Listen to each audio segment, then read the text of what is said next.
Hello बच्चों, तो अब फिनॉल की केमिकल प्रॉपर्टीज़ के अगले पार्ट में, वो है पार्ट 4, जिसमें हम लोग डिस्कस करने वाले हैं OH से रिलेटेड रिएक्शंस। अब आप जानते हैं फिनॉल की जब केमिकल प्रॉपर्टीज़ की स्टडी की जा रही है तो उसमें दो कैटेगरी, मेजर कैटेगरी है। एक तो बेंजीन पर OH अर्थात OH से रिलेटेड रिएक्शंस होंगी और दूसरा बेंजीन से संबंधित अपक्रिया होगी। तो OH से संबंधित अपक्रियाओं में भी दो टाइप का है कि कुछ रिएक्शंस ऐसे हैं जो फिनॉल में जो OH है वो एल्कोहल के रिजेंबलेंस में रिएक्शन देती है, मतलब जैसे एल्कोहल की रिएक्शन होती है वैसे ही फिनॉल के OH की भी रिएक्शन होती है। ठीक, दूसरी उस OH से भिन्न रिएक्शंस होती है। जो OH सिर्फ फिनॉलिक OH होते हैं वही रिएक्शन देते हैं, जो एल्कोहलिक OH हैं वो उस तरह की रिएक्शन नहीं देते हैं। तो उस कैटेगरी में पार्ट 3 में हम लोग बात कर चुके हैं एल्कोहली OH के समान अपक्रियाओं में अम्लीय प्रकृति, द फुल डिस्क्रिप्शन हो चुका है, फुल एक्सप्लेनेशन हो चुका है। आज जो हम लोग बात करेंगे इसके अंतर्गत अपचयन के बारे में, और एक बहुत ही बेहतरीन रिएक्शन है FeCl3 के साथ। दूसरी कैटेगरी में रिएक्शन आएंगे एल्कोहली OH से जो भिन्न अपक्रियाएं हैं, जैसे एल्कोहली OH के समान अपक्रियाएं थी। अब एल्कोहली OH से भिन्न अपक्रियाओं में 3 रिएक्शंस आज हम डिस्कस करेंगे, एक अमोनिया के साथ PCl5 के साथ और एक P2S5 दैट इज फास्फोरस पेंटासल्फाइड के साथ। तो लेट वी स्टार्ट इट। तो फिनॉल के सेकेंड टाइप की कैटेगरी में अगर आप देखेंगे जिसमें एल्कोहली OH से भिन्न अपक्रियाएं हैं, उसमें हम सेकेंड रिएक्शन ले रहे हैं एंड दैट इज रिडक्शन, अपचयन करा रहे हैं। अपचयन का मतलब हाइड्रोजन से क्रिया। अब जो फिनॉल का जो अपचयित उत्पाद होगा, जो फिनॉल के अपचयन से प्राप्त होने वाला उत्पाद है, वो डिपेंड करता है कि आप अपचायक कौन सा इस्तेमाल कर रहे हैं, किस प्रकार का अपचायक इस्तेमाल कर रहे हैं उसके साथ। तो पहली रिएक्शन हम देख रहे हैं इसमें जिंक धातु से रिएक्शन, मतलब जिंक धातु से अपक्रिया कराइए इसकी। तो अगर फिनॉल को जिंक के साथ क्रिया करा दीजिए आप, जिंक डस्ट, ये जिंक डस्ट है, जिंक पाउडर, इसके साथ वार्म अप कर दीजिए तो सीधे बेंजीन मिल जाता है।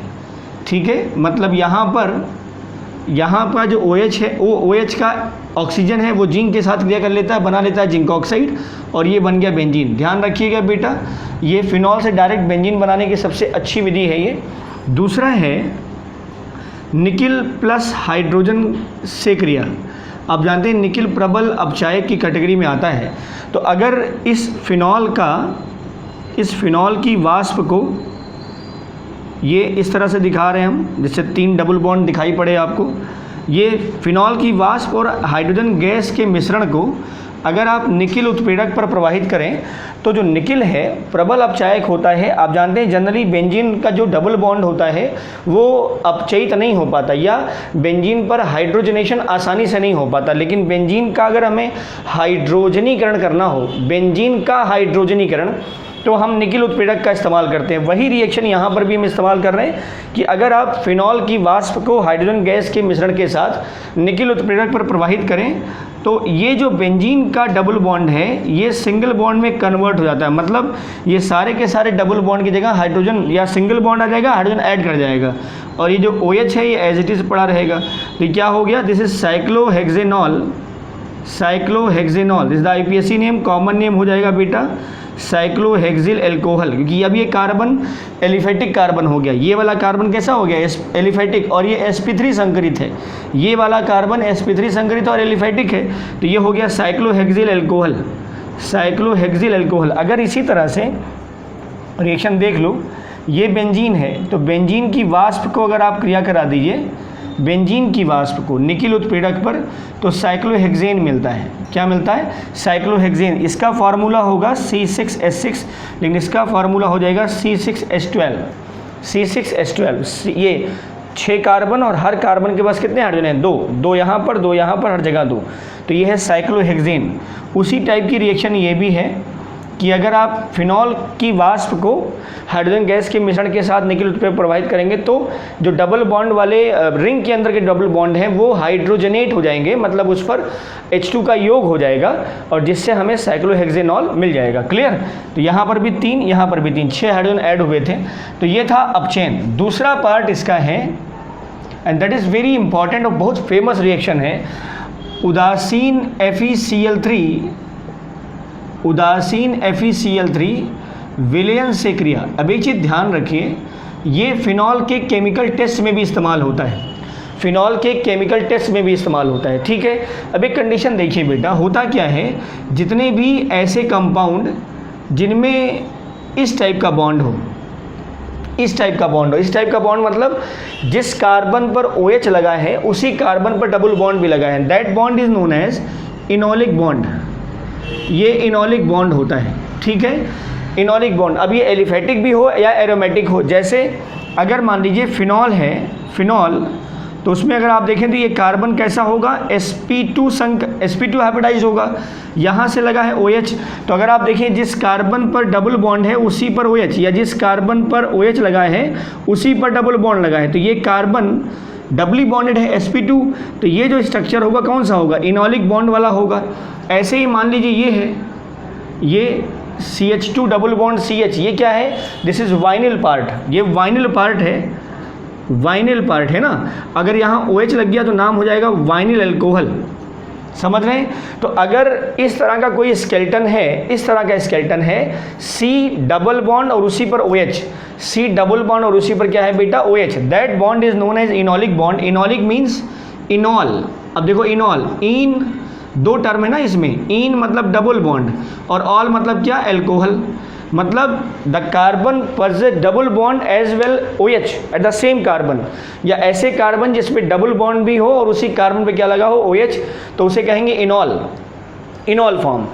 अगर किसी ऑर्गेनिक कंपाउंड में हमें इनॉल चेक करना हो कि इनॉलिक ग्रुप प्रेजेंट है या नहीं, तो उसके लिए सबसे बेहतर रिएक्शन होती है ये। जैसे किसी कंपाउंड, किसी ऑर्गेनिक कंपाउंड में अगर हमें कोई फंक्शनल ग्रुप पता करना होता है, जैसे CHO पता करना है, अल्कोहल पता करना है, तो उसमें कोई ना कोई केमिकल टेस्ट हम कराते हैं। जैसे अल्कोहल पता करना है तो हम कैन टेस्ट कराते हैं, CAN ceric ammonium nitrate test कराते हैं, जिससे रेड प्रेसिपिटेट आता है या रेड सोल्यूशन प्राप्त होता है।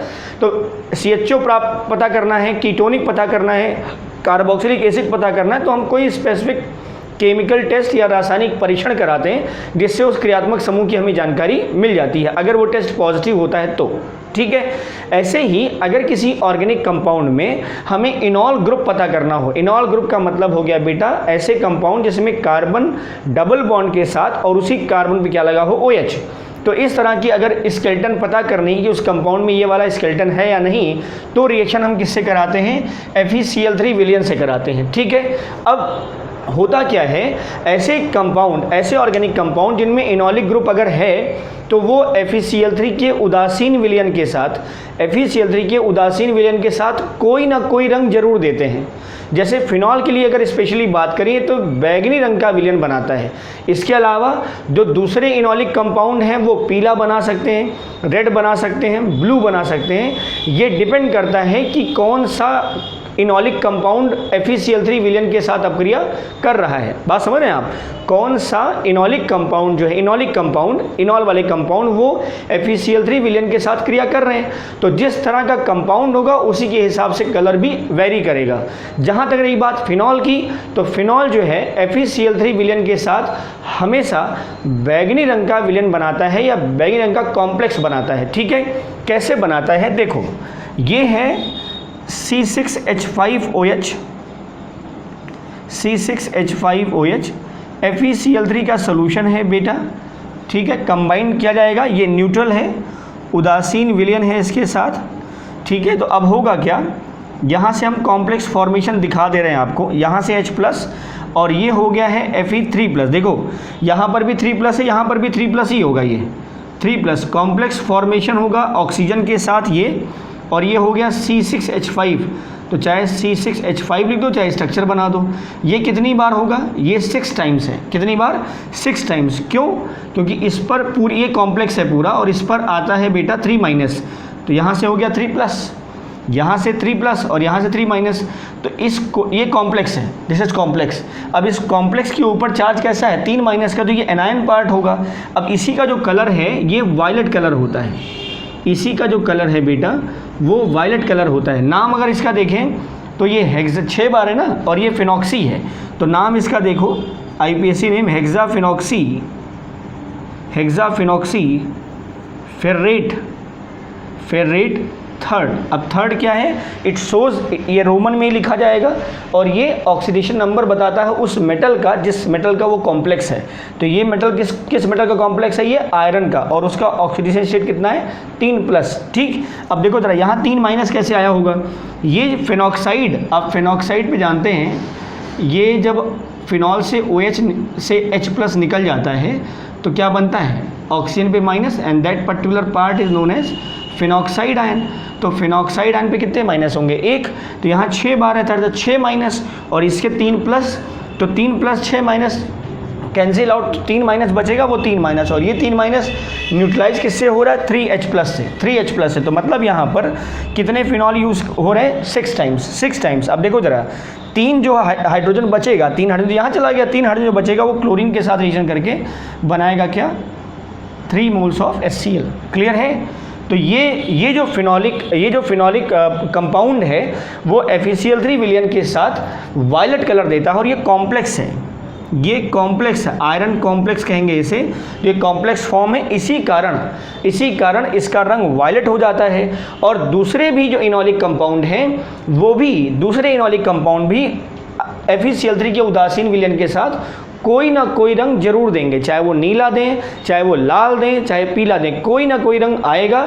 ये डिपेंड करता है कि जो अल्कोहल, दैट मीन्स जो फिनॉल है या जो इनॉलिक कंपाउंड है वो कौन सा है, किस कैटेगरी का है। जैसे क्रेसॉल है, डाइहाइड्रिक अल्कोहल में कैटेकॉल है, रिसोर्सिनॉल है, नेफ्थॉल है, ये अल्फा नेफ्थॉल, बीटा नेफ्थॉल, ये सब के सब जो है FeCl3 सोल्यूशन के साथ डिफरेंट कलर्स देते हैं। इसलिए सीधे ये केमिकल टेस्ट माना जाता है इनॉलिक ग्रुप की प्रेजेंस के लिए। और जहाँ तक रही बात फिनॉल की केमिकल टेस्ट, तो सीधे आएगा क्या बना है, इसके पीछे का रीज़न क्या है, क्यों ऐसा होता है, और इससे हमें और जानकारी क्या मिलती है।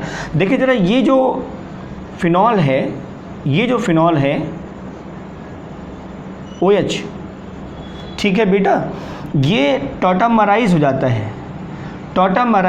है और ये मिल जाएगा। अब देखिए ज़रा, यहाँ पर शिफ्टिंग होगी तो जो OH है डबल बॉन्ड के साथ कीटोनिक फॉर्म में चेंज होता है, मतलब ये बन जाता है ये। तो ये फॉर्म कौन सा है, दिस इज़ इनोल फॉर्म। क्या है बेटा, ये इनोल फॉर्म। और ये क्या है, दिस इज़ कीटो फॉर्म। वो अलग बात है कि जो मेजर कंपोजिशन होगा फिनॉल के केस में वो यही है, लेकिन फिनॉल 2 फॉर्म में पाया जाता है, एक कीटो फॉर्म और एक इनोल फॉर्म में। तो this is enol form and this is keto form. Clear. तो ये इनोल फॉर्म और कीटो फॉर्म में मेजर जो परसेंटेज कंपोजिशन है वो इनोल फॉर्म का ही होता है, इसलिए स्ट्रक्चर इसी तरह से बनाया जाता है। लेकिन यहाँ पर जो दैट मीन्स जो वायलेट कलर आ रहा है, जो कॉम्प्लेक्स बन रहा है, उसके पीछे का एक एजम्पशन ये भी निकल के आता है कि जो फिनॉल है वो as it is phenolic form में नहीं होता, कीटोनिक फॉर्म में भी होता है, और ये आपस में डायनेमिक होते हैं, मतलब ये इंटरचेंज होते हैं और इनके बीच में इक्विलिब्रियम भी मेंटेन होता है कांस्टेंट टेम्परेचर पर। समझ रहे हैं आप। तो कीटो फॉर्म भी होता है और इनॉलिक फॉर्म भी होता है। ये एजम्पशंस हैं किसके, FeCl3 सोल्यूशन के साथ अगर रिएक्शन हो रही है तो यहाँ से हम टॉटामरिज्म अर्थात चलाव्यवता के बारे में भी देखते हैं, जो कि फिनॉल में कीटो फॉर्म भी होता है और इनोल फॉर्म भी है, कीटो फॉर्म भी और इनोल फॉर्म भी होता है। क्लियर। अब अगले पार्ट देखो, अब अगला पार्ट है जो OH से रिलेटेड रिएक्शंस में हम लोग देख रहे हैं बेटा। एक तो अल्कोहल से भिन्न अपक्रियाएं थी, अब अल्कोहल के OH के समान रिएक्शंस हम देख रहे हैं, वो क्या क्या हैं। तो उस कैटेगरी में सबसे पहला हम इस्तेमाल कर रहे हैं अमोनिया से अपक्रिया। ठीक है। अब आप अल्कोहल की अगर अमोनिया के साथ रिएक्शन कराएं तो जनरल वे में अगर आप देखें, अल्कोहल के साथ अमोनिया की अगर आप रिएक्शन कराते हैं तो HNH2, ठीक है, यहाँ पर भी निर्जल जिंक क्लोराइड लेते हैं तो सीधे मिल जाता है एमीन और ये बन जाता है H2O, this is primary amine. ठीक है।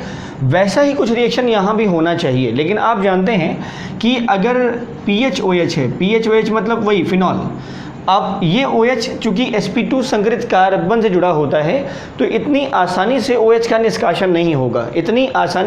निष्कासन नहीं होगा, तो हमें एमीन डेरिवेटिव तो मिलेगा लेकिन एक विशिष्ट परिस्थितियों में मिलेगा। तो फिनॉल की जो अमोनिया के साथ रिएक्शन है वो दो केसेस में हम देख रहे हैं। पहला केस देखो इसका, अगर आप फिनॉल को निर्जल जिंक क्लोराइड एनहाइड्रस ZnCl2 की उपस्थिति में अमोनिया के साथ अब टेम्परेचर तो बढ़ाना पड़ेगा, 300 डिग्री सेंटीग्रेड पर क्रिया कराने पर एनिलीन प्राप्त होता है, मतलब बेंजेनामीन, अर्थात बेंजीन पर OH की जगह क्या आ जाएगा, NH2 आ जाएगा। ये एक कंडीशन है, ये पहली कंडीशन है जिसमें अगर हम फिनॉल की रिएक्शन करा दें, ये फिनॉल हम मॉलिक्यूलर फार्मूला के फॉर्म में लिख रहे हैं, और ये हो गया बेटा HNH2, दैट इज़ अमोनिया। किसकी प्रेजेंस में हो रहा है? निर्जल zinc chloride, anhydrous. Anhydrous means without water and the temperature is 300 degree centigrade. इस कंडीशन में ये OH एलिमिनेट करता है H के साथ, पानी बनाएगा और यहाँ लग जाएगा NH2, तो ये हो गया C6H5NH2 प्लस H2O। ये क्या है बेटा? एनिलीन, या इसको हम बेंजेनामीन भी कहेंगे। बेंजेनामीन आप जानते हैं कि जो एमीन होता है एल्केनामीन नाम लिखते हैं ना, वैसे ये बेंजेनामीन। तो ये भी IUPAC नेम है, ये भी IUPAC नेम है। तो this is the first case जिसमें हम फिनॉल की क्रिया अमोनिया से करा रहे हैं और हमें एक रिएक्शन मिल रही है, दैट मीन्स एक कंपाउंड मिल रहा है, दैट इज एनिलीन, जिसमें साफ साफ दिख रहा है कि OH के स्थान पे क्या आ गया? NH2। अब इसी का एक दूसरा कंडीशन ले रहे हैं, जिस अपक्रिया को बोल रहे हैं हम बचरर अपक्रिया। ये बहुत इंपॉर्टेंट है फॉर योर कॉम्पिटिटिव एस्पिरेंट्स। तो बचरर रिएक्शन है ये, बचरर BUCHERER, बचरर रिएक्शन। इसमें भी जो कंपाउंड है, जो प्रोडक्ट मिलेगा वो एनिलीन मिलेगा, लेकिन जो रिएजेंट है वो चेंज हुआ है। रिएजेंट क्या है इस बचरर रिएक्शन का? अब इसमें अगर आप देखें तो फिनॉल की रिएक्शन आप करा दीजिए, फिनॉल की रिएक्शन आप करा दीजिए सोडियम बाईसल्फाइड, सोडियम बाईसल्फाइड NaHSO3 और साथ में अमोनिया के साथ। ठीक है बेटा, फिनॉल की रिएक्शन किससे करा दीजिए? सोडियम बाईसल्फाइड और अमोनिया के साथ, या अगर ये उपलब्ध नहीं है तो आप ले लीजिए अमोनियम सल्फाइड NH4 का होल ट्वाइस SO3 और साथ में अमोनिया गैस डाल दीजिए। तो एक रिएजेंट इसके लिए ध्यान रखिएगा, फिनॉल की रिएक्शन हो रही है, मेन प्रोडक्ट क्या मिलने वाला है? एनिलीन, लेकिन रिएजेंट हम चेंज कर रहे हैं, जो रिएक्शंस अभिकर्मक हैं वो हम चेंज कर रहे हैं। वहाँ क्या ले रहे हैं? वहाँ ले रहे थे अमोनिया निर्जल जिंक क्लोराइड, जो सिंपल रिएक्शन हो गई। बचरर रिएक्शन में क्या हो रहा है? यहाँ हम ले रहे हैं sodium bisulphide along with ammonia gas, अथवा ये ले लीजिए ammonium sulphide along with ammonia gas. और इन दोनों की कंडीशन में चाहे ये लीजिए चाहे ये लीजिए, टेम्परेचर कितना रखिए आप? 150 डिग्री सेल्सियस। रिएक्शन हो जाएगी। देखो जरा, फिनॉल के साथ अमोनिया का पार्टिसिपेशन है, अमोनिया HNH2 हम लिख रहे हैं बेटा। अब यहाँ पर आप सोडियम बाईसल्फाइड दिखा दीजिए या दिखा दीजिए, और हम लिख रहे हैं अमोनियम सल्फाइड NH4 का होल ट्वाइस SO3। सल्फाइड हम बोल रहे हैं, दिस इज सल्फाइड, सल्फाइड, ठीक है। ये अमोनियम सल्फाइड है, अमोनियम सल्फाइड, ठीक है। ये तो टेम्परेचर कितना रखा हमने? 150 डिग्री सेल्सियस। तो मिल जाएगा हमें C6H5NH2 plus water, this is aniline, वही है। अगर आप देखें तो इन दोनों रिएक्शन में कोई डिफरेंस नहीं है, लेकिन रिएक्टिंग एजेंट जो है वो चेंज हुआ है। इस रिएक्शन को हम बोलते हैं बचरर, इसको नहीं, इस रिएक्शन को हम बोलेंगे बचरर, जिसमें फिनॉल की reaction sodium bisulphide along with ammonia gas या ammonium sulphide along with ammonia gas के साथ 150 डिग्री सेल्सियस पे रिएक्शन कराएंगे आप, तो एनिलीन मिलेगा। क्लियर? अब इसका सेकेंड पार्ट देखो, इसका पहला था, दूसरा PCl5 के साथ अब क्रिया करा रहे हैं, PCl5 से क्रिया। अब इसको फिर से अगर हम अल्कोहलिक OH जो है उसके साथ रिलेट करें, तो आप जानते हैं PCl5 के साथ अगर रिएक्शन होगी तो PCl5 के साथ रिएक्शन हमेशा अगर होती तो वहाँ POCl3 जरूर बनेगा, POCl3। क्यों? क्योंकि PCl5 टूटता है PCl3 प्लस Cl2 में, और जिसका जो ऑक्सीजन है वो इसके साथ क्रिया कर लेता है, बनाता है POCl3 HCl, और यहाँ पर जहाँ OH लगा है वहाँ बन जाएगा RCl। इसको ऐसे समझ लो, ये है, और PCl3 Cl और ये Cl। तो आप अगर आप देखो इसको ब्रेक करिए बॉन्ड को, ये देखिए RCl हो गया, POCl3 हो गया, HCl हो गया, ये मिल गया एल्किल क्लोराइड POCl3 HCl। ठीक ऐसा ही कुछ यहाँ भी होता है, लेकिन क्योंकि POCl3 जो होता है वो फिनॉल के साथ फिर इंटरैक्ट होता है। इसके पीछे का कारण ये है कि अल्कोहल कम एसिडिक होता है जबकि फिनॉल ज़्यादा एसिडिक होता है। तो आपको मुख्य उत्पाद के रूप में RCl या क्लोरोबेंजीन टाइप का कंपाउंड नहीं मिलने वाला, यहाँ कुछ और मिलेगा। देखो जरा क्या होता है, PCl5 के साथ अगर अपक्रिया कराई जाए तो C6H5OH PCl5 के साथ अपक्रिया हो गई, तो जो जनरल रिएक्शन थी क्या, C6H5Cl मिल जाएगा, C6H5Cl, ऑक्सीजन जो है PCl3, ये टूटा है ना बेटा PCl5, PCl3 प्लस Cl2 में, तो एक क्लोरीन बेंजीन के साथ चला गया और एक क्लोरीन चला गया किसके साथ, H के साथ, तो HCl बन गया। अब यहाँ क्या बचा, PCl3, PCl5 में दो हिस्से ना, PCl3 और Cl2, तो एक क्लोरीन C6H5 के साथ चला गया तो CCH5Cl हो गया, और एक क्लोरीन इस H के साथ चला गया तो क्या हो गया, HCl। अब जो ऑक्सीजन है वो PCl3 के साथ रिएक्शन करके बनाएगा क्या, POCl3। The compound name is phosphoryl chloride, इसको क्या बोलते हैं, फॉस्फोरिल क्लोराइड, ध्यान रखेंगे इसे, POCl3 को बोलते हैं बेटा फॉस्फोरिल क्लोराइड, या फॉस्फोरस ऑक्सीक्लोराइड भी कह सकते हैं, फॉस्फोरस ऑक्सीक्लोराइड या फॉस्फोरिल क्लोराइड कहते हैं, ठीक है।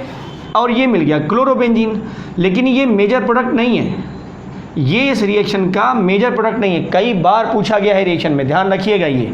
तो ये जो POCl3 है ये अभिक्रिया में अभिकारक जो है फिनॉल उसके साथ रिएक्शन करता है। ये POCl3 हम यहाँ फिर से दिखा रहे हैं, C6H5OH जो रिएक्शन में मौजूद है, और ये है POCl3 रिएक्शन करके बनाएगा क्या, C6H5 का whole thrice PO4 plus HCl 3 times. अब ये क्या है, दिस इज ट्राईफिनाइल